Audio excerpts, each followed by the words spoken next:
इस वीडियो में हम बात करेंगे धार्मिक सुधार आंदोलन से संबंधित सभी प्रश्नों की। तो चलिए वीडियो स्टार्ट करते हैं। तो पहला क्वेश्चन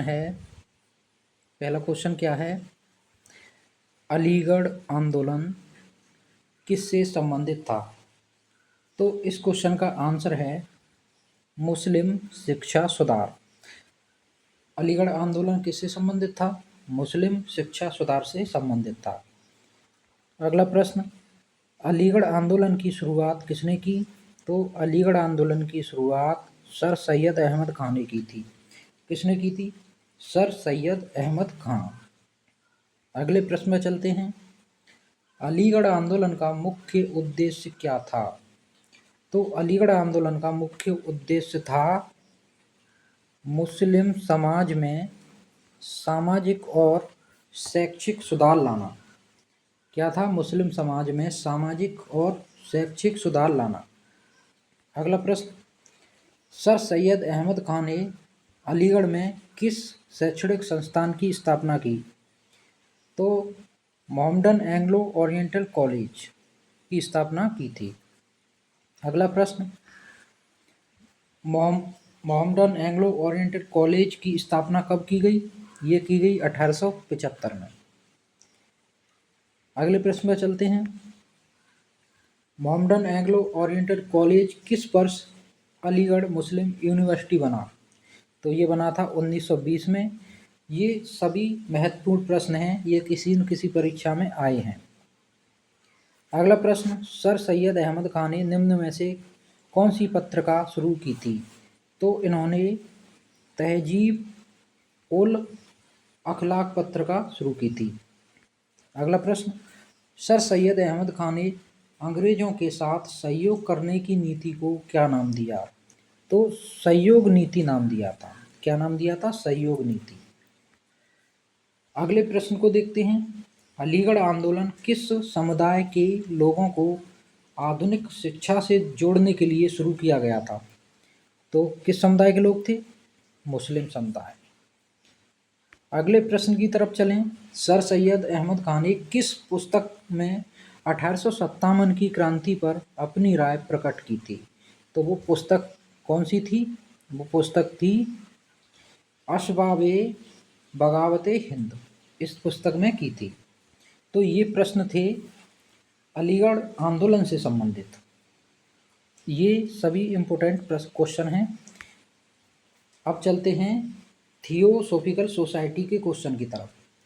तो थियोसॉफिकल सोसाइटी की स्थापना कब हुई? ये 1875 में हुई थी। कब हुई थी? 1875 में। अगला प्रश्न, थियोसॉफिकल सोसाइटी की स्थापना कहाँ हुई? तो ये अमेरिका के न्यूयॉर्क में हुई थी। कहाँ हुई थी? अमेरिका के न्यूयॉर्क में। अगला प्रश्न, थियोसॉफिकल सोसाइटी के संस्थापक कौन थे? इसके संस्थापक कौन थे? मैडम HP ब्लावात्स्की और कर्नल HS ऑलकोट, ये इसके क्या थे? संस्थापक थे। अगला प्रश्न, थियोसॉफिकल सोसाइटी का मुख्यालय भारत में कहाँ है? तो ये अडयार चेन्नई में है। कहाँ है? अडयार चेन्नई में। अगला प्रश्न, भारत में थियोसॉफिकल सोसाइटी का प्रमुख चेहरा कौन थी? तो वो थी एनी बेसेंट। कौन थी? Annie Besant. अगला प्रश्न, थियोसॉफिकल सोसाइटी का मुख्य उद्देश्य क्या था? तो इसका मुख्य उद्देश्य था सभी धर्मों में एकता और आत्मिक ज्ञान का प्रचार करना। ये इसका मुख्य उद्देश्य था। अगला प्रश्न देखें। भारत में थियोसॉफिकल सोसाइटी का प्रचार किस वर्ष से शुरू हुआ? ये हुआ था 1879 से। और ये बना कब था? 1875, जो कि हम पहले क्वेश्चन में ही बता चुके हैं। अगला प्रश्न देखें। थियोसॉफिकल सोसाइटी का नारा क्या था? इसका नारा था कोई धर्म धर्म से ऊपर नहीं। कोई धर्म धर्म से ऊपर नहीं, इसका नारा था। अगला प्रश्न देखें। एनी बेसेंट किस भारतीय आंदोलन से जुड़ी थी? तो ये किससे जुड़ी थी? होम रूल आंदोलन से जुड़ी थी ये। अगला प्रश्न देखें, थियोसॉफिकल सोसाइटी मुख्य रूप से किस तत्व पर बल देती थी? तो ये बल देती थी आत्मा, पुनर्जन्म और आत्मज्ञान, इस पर ये बल देती थी। अब प्रार्थना समाज से संबंधित क्वेश्चन करेंगे। तो देखिए पहला क्वेश्चन, प्रार्थना समाज की स्थापना किसने की? तो प्रार्थना समाज की स्थापना की थी आत्माराम पांडुरंग ने। किसने की थी? आत्माराम पांडुरंग ने स्थापना की थी। आगे देखें, अगला प्रश्न है, प्रार्थना समाज की स्थापना कब हुई? 1867 में हुई थी। अगला प्रश्न, प्रार्थना समाज का मुख्य उद्देश्य क्या था? इसका मुख्य उद्देश्य था समाज में धार्मिक और सामाजिक सुधार करना। अगला प्रश्न, प्रार्थना समाज, अगला प्रश्न क्या है? प्रार्थना समाज किस समाज सुधारक आंदोलन से प्रेरित था? क्या प्रश्न है? किस समाज सुधारक आंदोलन से प्रेरित था? तो ये ब्रह्म समाज। किससे प्रेरित था ये था ब्रह्म समाज। अगला प्रश्न, प्रार्थना समाज का मुख्य केंद्र कौन था? मुंबई। तो इसका आंसर है मुंबई। अगले प्रश्न को देखें, प्रार्थना समाज किन सुधारों की वकालत करता था? ये विधवा पुनर्विवाह और स्त्री शिक्षा, किसकी वकालत करता था ये? विधवा पुनर्विवाह और स्त्री शिक्षा। अगला प्रश्न, अगला है, प्रार्थना समाज का एक प्रमुख नेता कौन था जिसने समाज को लोकप्रिय बनाया? तो ये थे महादेव गोविंद रानाडे। अगला प्रश्न, प्रार्थना समाज किस धार्मिक सिद्धांत पर आधारित था? तो ये एकेश्वरवाद। किस पर था? एकेश्वरवाद पर। अगला प्रश्न देखें, प्रार्थना समाज के अनुयायी कौन थे? कौन से धर्म से संबंधित थे ये हिंदू धर्म से संबंधित थे। प्रार्थना समाज ने विशेष रूप से किस वर्ग की सामाजिक उन्नति पर ध्यान दिया? तो ये महिला और अस्पृश्य वर्ग पर इनने ध्यान दिया था। अगला प्रश्न देखें, अब देखेंगे आर्य समाज से संबंधित प्रश्न। आर्य समाज की स्थापना किसने की? इसकी स्थापना की थी स्वामी दयानंद सरस्वती ने। तो अगला प्रश्न देखिए, आर्य समाज की स्थापना कब हुई? ये 1875 में हुई थी। अगला प्रश्न, आर्य समाज की स्थापना कहाँ की गई थी? तो ये की गई थी मुंबई में। कहाँ की गई थी? मुंबई में। अगला प्रश्न देखेंगे हम, स्वामी दयानंद सरस्वती की प्रसिद्ध पुस्तक का नाम क्या था? तो सत्यार्थ प्रकाश था। स्वामी दयानंद सरस्वती की प्रसिद्ध पुस्तक सत्यार्थ प्रकाश थी।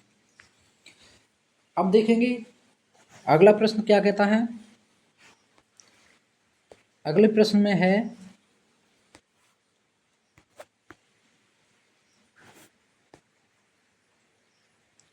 आर्य समाज का प्रमुख उद्देश्य क्या था? तो आर्य समाज का प्रमुख उद्देश्य था हिंदू धर्म में सुधार। क्या था? हिंदू धर्म में सुधार। नेक्स्ट क्वेश्चन, स्वामी दयानंद सरस्वती का मूल नाम क्या था? ये भी महत्वपूर्ण प्रश्न है। तो मूल शंकर। स्वामी दयानंद सरस्वती का मूल नाम था मूल शंकर। अगले प्रश्न को हम देखते हैं। अगला प्रश्न क्या कहता है? अगला प्रश्न है आपका, आर्य समाज किस धार्मिक ग्रंथ को सर्वोच्च मानता था? आर्य समाज किस धार्मिक ग्रंथ को सर्वोच्च मानता था? तो वेद। इसका आंसर क्या है? वेद। आगे देखें, अगला प्रश्न क्या कहता है, आर्य समाज का नारा क्या था? तो इसका नारा था वेदों की ओर लौटो। क्या था? वेदों की ओर लौटो। अगला प्रश्न देखें, आर्य समाज का प्रमुख उद्देश्य क्या था? ये क्वेश्चन अभी बताया है, हिंदू धर्म में सुधार। हिंदू धर्म में सुधार। अगला प्रश्न है, स्वामी दयानंद सरस्वती की मृत्यु कैसे हुई? इनकी हत्या की गई थी विष देकर। हत्या की गई थी इनकी विष देकर। अब ब्रह्म समाज की तरफ चलते हैं। कहाँ चलते हैं अब चलते हैं ब्रह्म समाज की तरफ। तो ब्रह्म समाज का पहला क्वेश्चन है, ब्रह्म समाज की स्थापना किसने की? तो ब्रह्म समाज की स्थापना राजा राम मोहन राय ने की थी। किसने की? राजा राम मोहन राय। ब्रह्म समाज की स्थापना किस वर्ष हुई? 1828 में हुई थी। तो ये दोनों क्वेश्चन हो गए।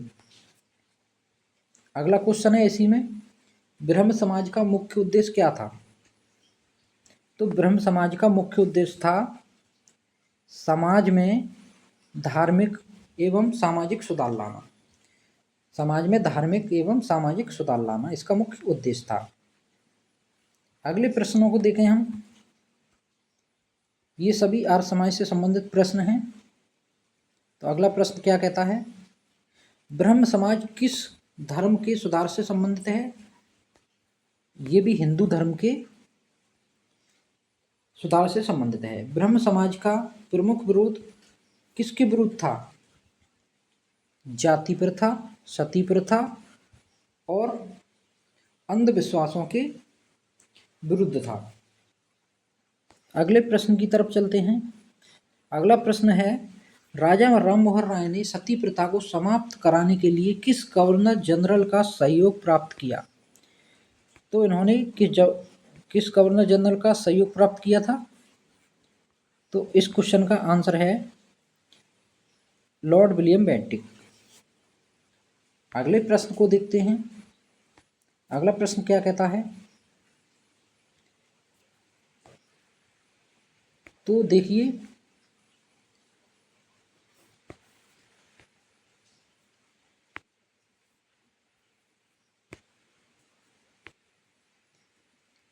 नेक्स्ट क्वेश्चन में दिया है,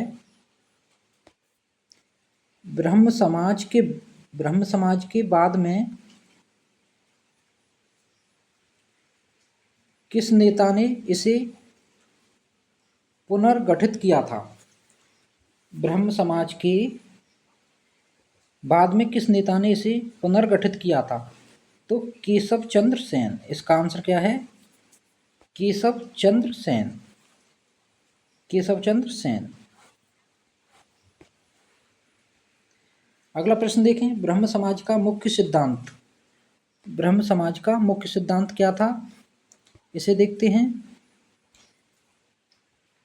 तो ब्रह्म समाज का मुख्य सिद्धांत था एकेश्वरवाद। क्या था? एकेश्वरवाद। अगला प्रश्न देखिए। अगला प्रश्न है,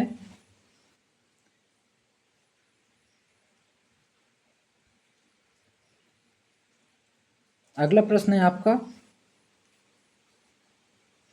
ब्रह्म समाज की विचारधारा किस धर्म ग्रंथ से प्रभावित थी? तो ये वेद से। किससे थी? वेद। तो इस क्वेश्चन का आंसर वेद। ब्रह्म समाज में महिलाओं के अधिकारों के लिए क्या कार्य किया? ब्रह्म समाज ने महिलाओं के अधिकार के लिए क्या कार्य किया? तो महिलाओं को स्कूल जाने से रोका, ये नहीं है। इन्होंने किया था विधवा पुनर्विवाह का समर्थन। क्या किया था? विधवा पुनर्विवाह का समर्थन। अगला प्रश्न देखते हैं। अगला प्रश्न क्या है, किसको भारतीय पुनर्जागरण का पिता कहा जाता है? तो इसका आंसर है क्या है? राजा राम मोहन राय। ये बहुत ही महत्वपूर्ण प्रश्न है। इन्हें और क्या क्या कहा जाता है, ये देखते हैं। किस किस नाम से और इन्हें जाना जाता है? तो देखिए, भारतीय राष्ट्रवाद का पैगंबर भी इन्हें कहते हैं। अतीत और भविष्य के मध्य सेतु भी इन्हें कहते हैं। भारतीय राष्ट्रवाद का जनक भी कहते हैं। आधुनिक भारत का पिता भी कहते हैं। प्रथम आधुनिक पुरुष और युगदूत इन्हें कहते हैं। और ब्रह्म समाज के ये संस्थापक थे। कौन? राजा राम मोहन राय। अगला प्रश्न देखें। अगला प्रश्न है, भारत में प्रकाशित पहला समाचार पत्र निम्नलिखित में से कौन सा था? तो पहला समाचार पत्र कौन सा था भारत में प्रकाशित? बंगाल गजट। ये 1780 में जेम्स हिक्की ने प्रकाशित किया था। ये भी इम्पोर्टेंट क्वेश्चन है। अगला क्वेश्चन देखें, हरिजन के प्रारंभ कर्ता कौन है? तो गांधी जी। कौन है? गांधी जी। गांधी जी ने साप्ताहिक समाचार पत्रों के रूप में हरिजन को अंग्रेजी में और आपका हरिजन बंधु को गुजराती में तथा हरिजन सेवक को हिंदी में प्रारंभ किया। हरिजन को अंग्रेजी में किया था, हरिजन बंधु को गुजराती में और हरिजन सेवक को हिंदी में। अगला प्रश्न देखें, निम्नलिखित में से कौन सा एक जनरल अब्दुल कलाम आजाद द्वारा प्रकाशित है? अल हिलाल। कौन सा है? अल हिलाल। और ये 1912 में प्रकाशित किया था। कब किया था? 1912 में। और ये लास्ट क्वेश्चन है, कॉमनवेल्थ पत्र किससे जुड़ा है? तो कॉमनवेल्थ पत्र जुड़ा है एनी बेसेंट से। किससे जुड़ा है? एनी बेसेंट से। कॉमनवेल्थ मद्रास से प्रकाशित अंग्रेजी पत्र था। कहाँ से प्रकाशित था? मद्रास से। तो इस वीडियो में सभी धार्मिक आंदोलन से संबंधित प्रश्न हमने कवर किए। वीडियो को लाइक करें, दोस्तों के साथ शेयर करें, चैनल को सब्सक्राइब अवश्य करें। ये क्लास पीईटी एग्ज़ाम के लिए बहुत ही ज़रूरी क्लास है, रामबाण क्लास साबित होगी। यहाँ से प्रश्न अवश्य देखने को मिलेंगे पीईटी के एग्ज़ाम में। थैंक यू दोस्तों।